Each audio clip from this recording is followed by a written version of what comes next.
आज हाम्रो प्यारी भाउजूको बर्थडे, त्यसैले आज हामी घुम्न जाँदैछौँ। घुम्न चाहिँ हामी लङ्घलेल पोखरा क्यानोइङतिर जाने भन्ने सोचेको है। तर पानी पर्ला जस्तो छ, आजको मौसम चाहिँ एकदम राम्रो छैन। त्यही भएर ह्याङ्जासम्म चाहिँ पुग्ने, त्यसपछि पानी पर्न लाग्यो भने चाहिँ फेरि फर्किने कुरा चाहिँ छ। अब के हुन्छ लेट्स सी। अब चाहिँ हामी एकदम राम्रो बाटोमा आयौँ है। यो चाहिँ एकदम फेभरेट बाटो हो मेरो, सही रमाइलो हुन्छ यो बाटोमा हिँड्न चाहिँ। भ्यू पनि राम्रो छ। पानी परेर फेरि फर्कियौँ क्या हामी। पुम्तीकोट जाने प्लान बन्यो फेरि। अब यहाँबाट म चाहिँ उजेलको घरतिर जान पाइयो भनेर एक्साइटेड हुँदै आएको थिएँ। अझै उजेललाई भेट्न पनि पाइन्छ भनेर। अझै मेरो फेभरेटवाला झरना पनि थाहा होला नि साथीहरू तिमीलाई, मेरो फेभरेटवाला झरना त्यो नि हेर्न पाइन्छ भनेर खुसी छु। लास्टमा दाइले त्यताको बाटो लानु भएन। अब यही झरना हेरेर चाहिँ चित्त बुझाउनु पर्ला जस्तो छ। हाम्रो स्कुटर फेरि यति राम्रो, उकालोमा धेरै तानेर बल्ल बल्ल ढिक्री ढिक्री गर्दै हिँड्न परेछ। बाटो फेरि मालढुङ्गा कटेसी घुम्ती घुम्ती रोड जस्तो रहेछ कि बाटो हो। आज कहिले पुगिने जस्तो हो यस्तो तालले त। यहाँबाट चाहिँ पोखरा सही राम्रो देखिन्छ। अझै एयरपोर्ट त दामी है, तर मेरो फोनले चाहिँ भ्याएन। पुम्तीकोटतिर जान लागेको त फेरि यतातिर त पानी परेर कुहिरोले यस्तो भएछ।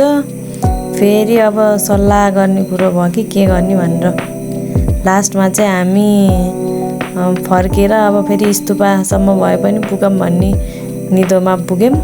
दाइ फेरि पानीमा भिज्दै नभिज्ने भन्नुहुन्छ कि सो मैले यसो बेचदेखि त मैले स्तुपा जाम भनेर मात्रै मान्न भाउजूले एकचोटि ल जाम न त स्तुपा भन्नु, ल चन्चुले भन्छु त मान्छु भन्नु। अब के भन्नु, आफूलाई परेपछि चाहिँ बल्ल थाहा भयो कि यो कमोडवाला वासरुम चाहिँ कति इम्पोर्टेन्ट रहेछ भन्ने है।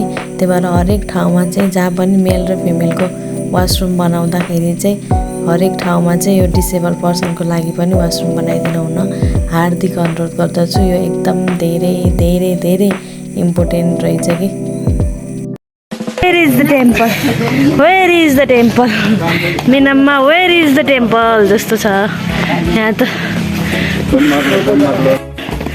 फाइनल्ली यस्तो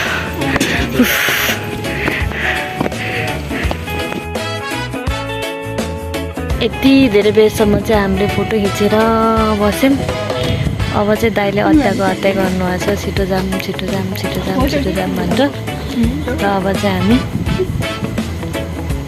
माथि नगइकन जानुभयो। अब कसैलाई नि के अरे जुत्ता खोल्न चाहिँ झ्याउला अरे, त्यही भएर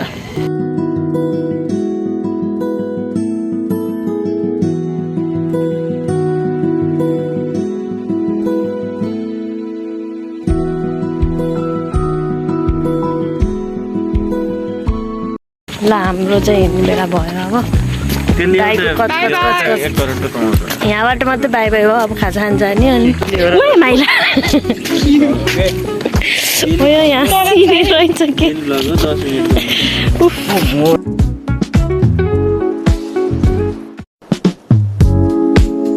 पानी पर्यो। We are all ready. दाइ चाहिँ यस्तो रिसाउनु भयो पानी परेर है। अघिदेखि जाम भन्नु थियो कि त्यसमै हुलिया।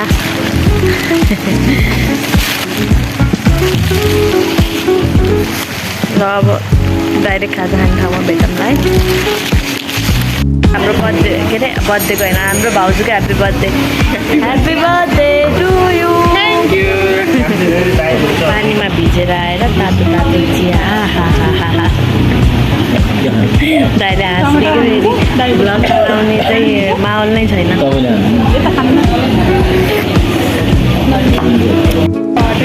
चिया र मोमो यस्तो छ कि यहाँ पहिल्यै चिया लिएर आइदिनु भनेको। चिया र मोमो खाँदैछौँ हामी चाहिँ।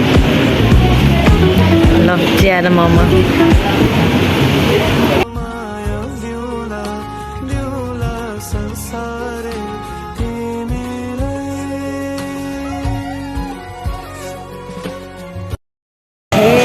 मैठाले ठहरै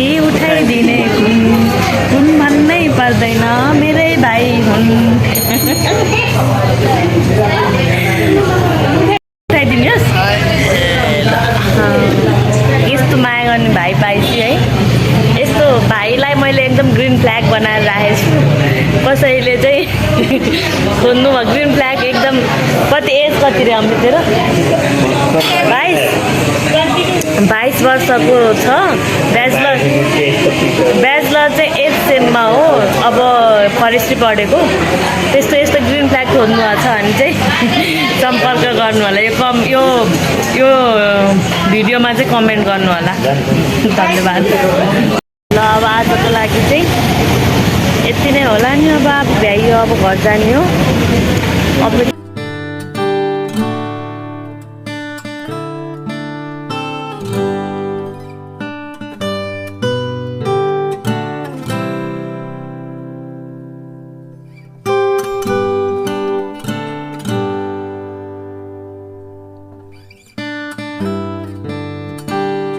आजको बर्थडे भ्याइएको साँच्चैको भ्याइयो। यति नै हो, अरू केही छ? त्यसो भए बाई बाई भन्नु त नि। By by. मम्मी टिका लगाइदिनु। खालि निधार भयो के टिका लाग्नु तपाईँले video main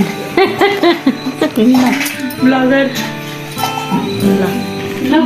this much for today. Bye bye. Bye bye. Happy birthday! Thank you!